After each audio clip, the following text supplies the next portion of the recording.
ನಮಸ್ಕಾರ ಪ್ರೀತಿಯ ವೀಕ್ಷಕರೆಲ್ಲರಿಗೂ ಇವತ್ತಿನ ಕಾರ್ಯಕ್ರಮಕ್ಕೆ ನಿಮ್ಗೆ ಆತ್ಮೀಯ ಸ್ವಾಗತ ಹೇಳ್ತಾ ಇರೋದು ನಾನು ಅನುಷಾ.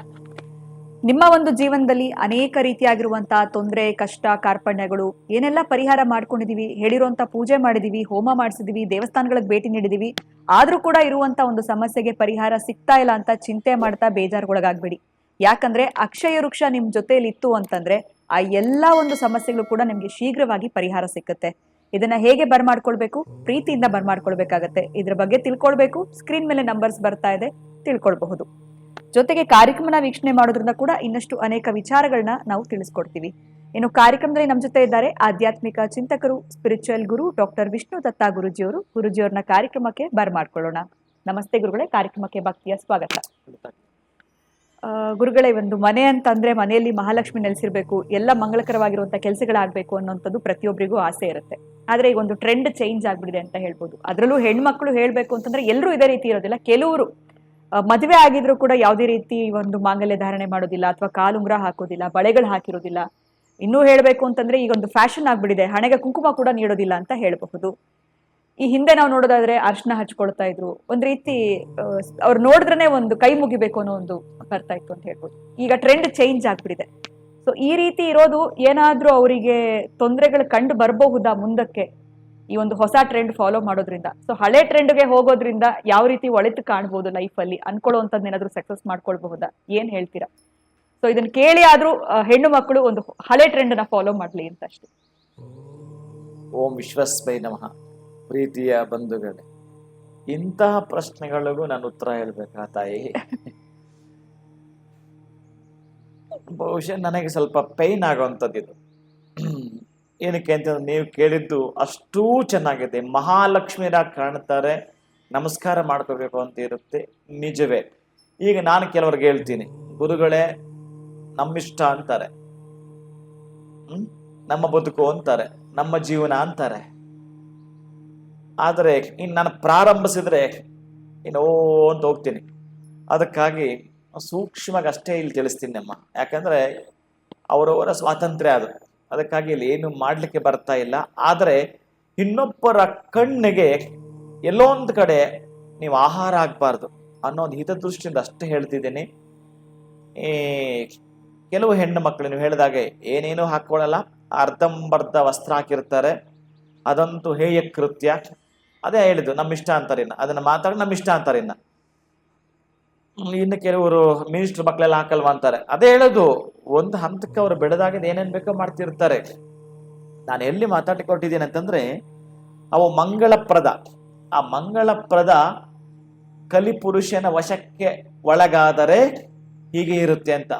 ಇನ್ನೆಲ್ಲವೂ ಕೂಡ ನಮ್ಮದು ಧಾವಂತದ ಬದುಕಲ್ಲ, ಬೇಗ ಬೇಗ ಬೇಗ ಬೇಗ ಹೋಗುವಂಥದ್ದು. ಎಲ್ಲವೂ ಕೂಡ ಫಾಸ್ಟ್ ಫುಡ್. ಯಾವುದೋ ದೇಶದಲ್ಲಿ ಈ ಮನೆಗಳ ಕಟ್ಟಿದಾರಂತೆ, ಅದು ನೆನಪಂದ್ರೆ ಹೇಳ್ತೀನಿ, ಅಲ್ಲಿ ಅಡಿಗೆ ಮನೆನೇ ಇಲ್ವಂತೆ, ಬೇಕಾಗಿಲ್ಲ. ಈಗ ಇದೆಲ್ಲ ಸ್ವಿಗ್ಗಿ, ಅಲ್ಲಿ ಎಂಥವ್ದಿದೆಯೋ ಹಗ್ಗಿ ಗೊತ್ತಿಲ್ಲ, ಅದು ತರಿಸ್ಕೊಳ್ತಾರೆ, ಆನ್ಲೈನ್ ಜೀವನ ಹಂಗಾಗಿದೆ. ಅದಕ್ಕೆ ಹೆಣ್ಣು ಮಕ್ಕಳು ಅಷ್ಟೇನೆ ಎಲ್ಲ ಬಿಟ್ಟಾಗಿದೆ. ಆ ಅಜ್ಜಿ ಅವ್ರ ಮನೇಲಿ ಇದ್ರೆ ಬಹುಶಃ ತಿಂದಿದ್ದ ಅಜ್ಜಿಗಳು ಪತ್ತೆ ಇಲ್ಲ, ಇವತ್ತು ಎಲ್ಲೋದ್ವು ಅವು. ಇವರು ಬಜ್ಜಿ ತಿಂದಾಕಿರ್ತಾರೆ ಅಜ್ಜಿನ, ಅಜ್ಜಿಗಳು ಪಾಪ ದೂರ ಇಟ್ಟಿರ್ತಾರೆ ಅವ್ರನ್ನ. ಆ ಹೆಣ್ಣು ಮಕ್ಕಳ ಬಗ್ಗೆ ನಾನು ಮಾತಾಡಲ್ಲ ತಾಯಿ. ಯಾರು ನನಗೆ ಆ ರೀತಿ ಕಾಣ್ತಾರೋ ಸುಮಂಗಲಿಯರಾಗಿ, ನೀವು ಹೇಳ್ತೀನಿ ಎಲ್ಲ ಇಟ್ಟುಕೊಂಡು ಅವರಿಗೆ ಇಲ್ಲಿಂದಲೇ ಒಂದು ನಮಸ್ಕಾರವನ್ನ ಮಾಡ್ತೀನಿ. ನೀವು ಹೇಳಿದ ಉಡುಪುಗಳು ಅದು ಮಾಯ, ಅದು ಕಲಿ ಮೊದಲೇ ಹೇಳಿದ್ದಾನೆ. ಕಲಿಯುಗದಲ್ಲಿ ಇನ್ನೇನೋ ಹಂತೆ ಆಗುವ ಏನೋ ಆಗ್ತಿರ್ತವೆ ಅಂತ, ಅದೆಲ್ಲ ಒಂದು ಕಡೆ ಇನ್ನೂ ಬೇಕಾದಷ್ಟಿದೆ. 4,32,000 ಬರೀ 5,000 ಅಷ್ಟೇ ಕಳೆದಿದ್ದೇವೆ. ಆದರೆ ನೀವು ಮಾಡಿರೋ ಪ್ರಶ್ನೆಗೆ ನನ್ನ ಉತ್ತರ ಇಷ್ಟೇನೆ, ಬೆಳೆಯಬೇಕು, ಭವ್ಯವಾಗಿರೋ ಬದುಕನ್ನ ಕಟ್ಕೊಳ್ಳಬೇಕು ಅನ್ನೋದೇ. ಆದ್ರೆ ಇನ್ನೊಬ್ಬರಿಗೆ ಇರುಸು ಮುರುಸು ತರಬಾರದು.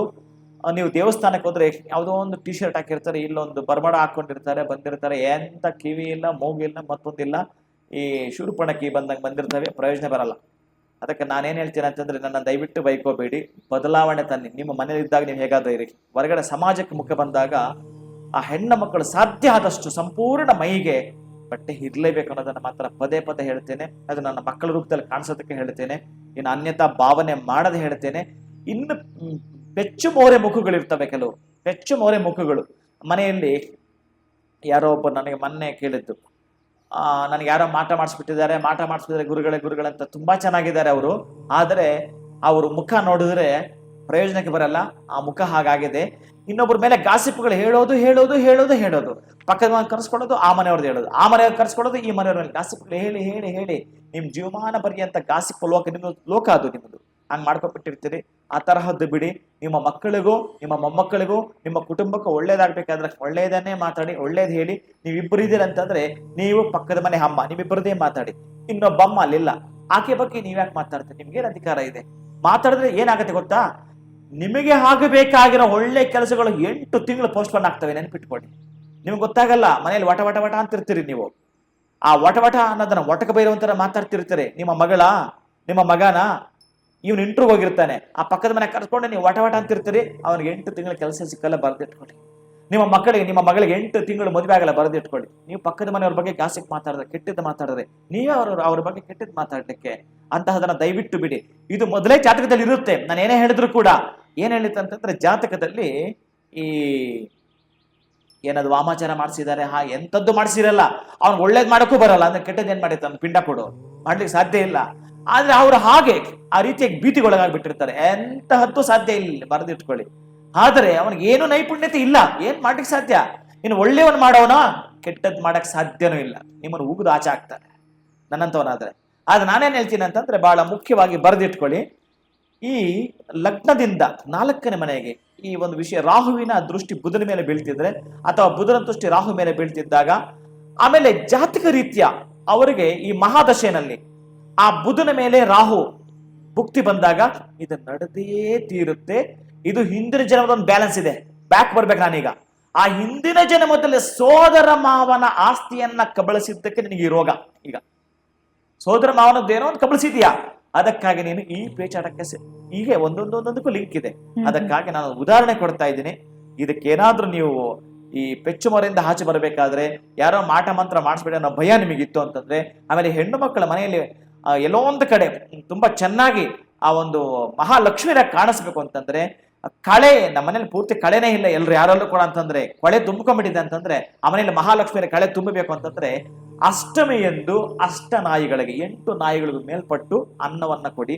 ಆಮೇಲೆ ಆ ಅಷ್ಟಮಿ ಎಂದು ನೀವು ಎಲ್ಲಿಯಾದರೂ ಕಾಲಭೈರವನ ದೇವಸ್ಥಾನದಲ್ಲಿ ಅನ್ನದಾನವನ್ನ ಮಾಡುವಂಥದ್ದನ್ನ ಮಾಡ್ಕೊಳ್ಳಿ.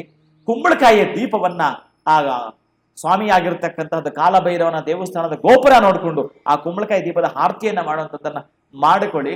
ನಿಮ್ಮ ಮನೆ ಇರ್ತಕ್ಕಂಥ ಅಷ್ಟು ದರಿದ್ರಗಳು ಶೀಘ್ರವಾಗಿ ತೊಲಗುತ್ತವೆ. ಮನೆಯಲ್ಲಿ ಮಕ್ಕಳು ಹೇಳಿದ ಮಾತು ಕೇಳ್ತಾರೆ. ಹೆಣ್ಣು ಮಕ್ಕಳು ಸಾಧ್ಯ ಆದಷ್ಟು ಇನ್ನೊಬ್ಬರಿಗೆ ನೀವು ಆಹಾರ ಆಗಬಾರ್ದು, ಆಗಿರ್ತಕ್ಕಂಥದ್ದು ಉತ್ತಮ ಅಂತ ನಾನು ಹೇಳ್ತೀನಿ. ಶುಭ ಹೊಡಿತಾರೆ. ಖಂಡಿತ ಗುರುಗಳೇ, ಬಹಳ ಒಂದು ಒಳ್ಳೆ ಮೆಸೇಜ್ ನ ಕೊಟ್ರಿ ಇವತ್ತಿನ ಕಾರ್ಯಕ್ರಮದಲ್ಲಿ ನೀವು. ಬಿಕಾಸ್ ತುಂಬಾ ಜನ ಪೋಷಕರು ಅವರ ಒಂದು ಮಕ್ಕಳಿಗೆ ಹೇಳೋ ಪ್ರಯತ್ನ ಮಾಡಿರ್ತಾರೆ, ಅವ್ರ ಮಾತು ಕೇಳ್ತಾ ಇರೋದಿಲ್ಲ ಅಂತ ಹೇಳ್ಬೋದು. ಈ ವಿಡಿಯೋ ನೋಡಿದ್ಮೇಲೆ ಆದಷ್ಟು ಬದಲಾವಣೆಗಳನ್ನ ಅವ್ರು ಕಾಣ್ತಾರೆ ಅಂತ ನಾನು ಭಾವಿಸ್ತೀನಿ. ಬಹಳ ಧನ್ಯವಾದಗಳು ತಮಗೆ. ನಮಸ್ಕಾರ. ಹರೇ ಶ್ರೀನಿವಾಸ. ಎಷ್ಟು ಸಿಂಪಲ್ ಆಗಿರುವಂತಹ ರೆಮಿಡಿ ಕೊಟ್ಟರು ಗುರುಗಳು ನಮ್ಗೆ. ಖಂಡಿತ ನಿಮ್ಮ ಮನೆಯಲ್ಲಿ ಕೂಡ ಇದೇ ರೀತಿ ಸಮಸ್ಯೆ ಆಗ್ತಾ ಇದೆ ಅಂತಂದ್ರೆ ಈ ಒಂದು ರೆಮಿಡಿನ ನೀವು ಖಂಡಿತ ಫಾಲೋ ಮಾಡಿ. ಈ ತೊಂದರೆಗಳಿಂದ ಹೊರಗಡೆ ಬಂದ್ಮೇಲೆ ಖಂಡಿತ ಕಮೆಂಟ್ ಮುಖಾಂತರ ನೀವು ತಿಳಿಸ್ಕೊಡಿ ಅಂತ ಹೇಳ್ತಾ ಇವತ್ತಿನ ವಿಡಿಯೋನ ಮುಗಿಸುವಂತ ಸಮಯ ಆಗಿದೆ. ಮತ್ತೊಂದು ಹೊಸ ವಿಚಾರದಲ್ಲಿ ಹೊಸ ವಿಡಿಯೋದಲ್ಲಿ ತಮ್ಮನ್ನ ಭೇಟಿ ಮಾಡ್ತೀನಿ. ನಮಸ್ಕಾರ.